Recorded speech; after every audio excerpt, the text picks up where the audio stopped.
రండి బాబు రండి, చక్కగా చదువుకుని జీవితంలో బాగా ఎదగండి. మంచి ఉద్దేశంతో విద్యార్థుల కోసం హాస్టల్ ఏర్పాటు చేశారు. ఎక్కడా ఎలాంటి కొరత లేకుండా సకల సౌకర్యాలు కల్పించారు. ప్రభుత్వ హాస్టల్ అంటే ఇలా ఉండాలి అని అందరూ ప్రశంసించారు కూడా. నిజంగానే అన్ని బాగానే ఉన్నాయి. కానీ అటెండెన్స్ రిజిస్టర్ని ఓపెన్ చేసి చూస్తే ఒళ్ళు జలధరించే సంచలనాలు షేక్ చేస్తాయి. ఎందుకంటే ఆ హాస్టల్లో సంథింగ్ ఈజ్ గోయింగ్ రాంగ్.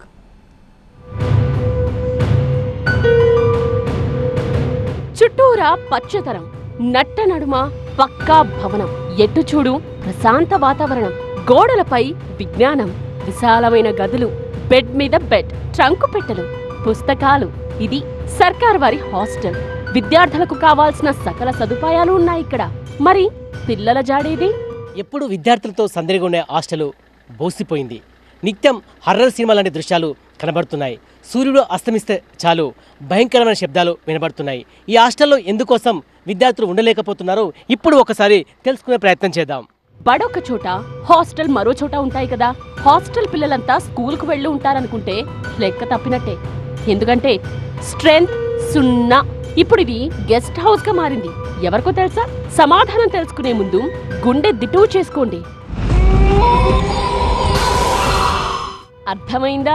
అది సంగతి. బడి పిల్లల కోసం కట్టిన హాస్టల్ ఇప్పుడు గోస్ట్లకు గెస్ట్ హౌస్ లా మారింది.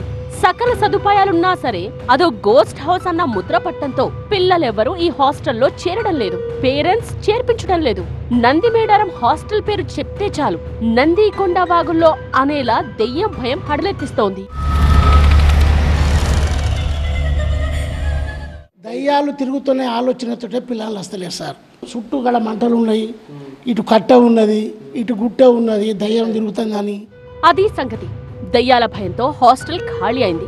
ఎవరూ లేకపోవడంతో కడక్ హాస్టల్ కాస్త గోస్ట్ హౌస్ లా మారింది. ఇలా 4-5 పెద్ద మనుషులు కూడబలుక్కుని ఇటైపు వచ్చారు. కానీ ఒక్కరంటే ఒక్కరు ఒంటరిగా ఈ హాస్టల్ వైపుకు వెళ్లాలంటే హడలే. ఎందుకంటే ఈ హాస్టల్లో దెయ్యాలున్నాయనే ప్రచారం అంతలా సాగింది. పెద్దపల్లి జిల్లా ధర్మారం మండలం నందిమేడారంలో 2007లో ఎస్సీ బాలుర హాస్టల్ ని ఏర్పాటు చేశారు. ప్రతి ఏటా 100కు పైగా స్టూడెంట్స్ ఉండేవాళ్లు. ప్రైవేట్ బిల్డింగ్ లో ఉన్నంత వరకు అంతా బాగానే ఉంది. కానీ ఎప్పుడైతే హాస్టల్ కు పక్కా భవనం నిర్మించారో అప్పటి నుండి కథ మారింది. 6 నెలల నుండి ఈ ప్రాంతంలో దెయ్యం తిరుగుతోందనే ప్రచారం జోరుగా సాగింది. పిల్లలెవరూ హాస్టల్లో చేరడం లేదు. పేరెంట్స్ పంపించడం లేదు. కేవలం ఉద్యోగులు మాత్రమే వచ్చి వెళుతున్నారు. పిల్లలను చేర్పించేలా తమ వంతు ప్రయత్నం చేస్తున్నామంటున్నారు. ఈ ఒకటి శ్మశాన వాటిక ఉండడం ఈ ప్రధాన కారణం వల్ల పేరెంట్స్ పెద్దగా ఇక్కడికి పిల్లలను హాస్టల్లో ఉంచడానికి ఇంట్రెస్ట్ ఉంచట్లేదు సార్. హాస్టల్లో ఉంచడానికి కొంతమంది పేద విద్యార్థులు వాళ్ళు ఉంచడానికి ఇంట్రెస్ట్ ఉన్నప్పటికీ అక్కడ ఉంటే మేము హాస్టల్ వేరే దగ్గరికి వెళ్తే పంపిస్తామని చెప్పేసి చెప్తున్నారు. మరో చోటికి హాస్టల్ను తరలించడమే ఈ సమస్యకు పరిష్కారం అంటున్నారు స్థానికులు. మరి నడి సెంటర్లో హై స్కూల్ ఉన్న సార్, పైన బిల్డింగ్ ఉంటుంది. దానిట మేము ఊరోళ్ళందరం కలిసి ప్రభుత్వం మంత్రి గారి దృష్టికి తీసుకుపోతే ఆడ ఈ హాస్టల్ ఆడ షిఫ్ట్ చేసినట్టయితే చాలా బాగుంటుంది. ఊరికి చివరన ఉండాల్సిన శ్మశానం చివరనే ఉంది. దాని దగ్గరలో హాస్టల్ కడితే పిల్లలు భయపడరా? లక్షలు వెచ్చించి కట్టిన హాస్టల్ ఇలా మారడానికి కారకులెవరు? ఆ తప్పు చేసిందెవరో కానీ ఇప్పటికైనా అధికారులు స్పందించి దిద్దుబాటు చర్యలు చేపట్టాలనే డిమాండ్ వ్యక్తమవుతోంది.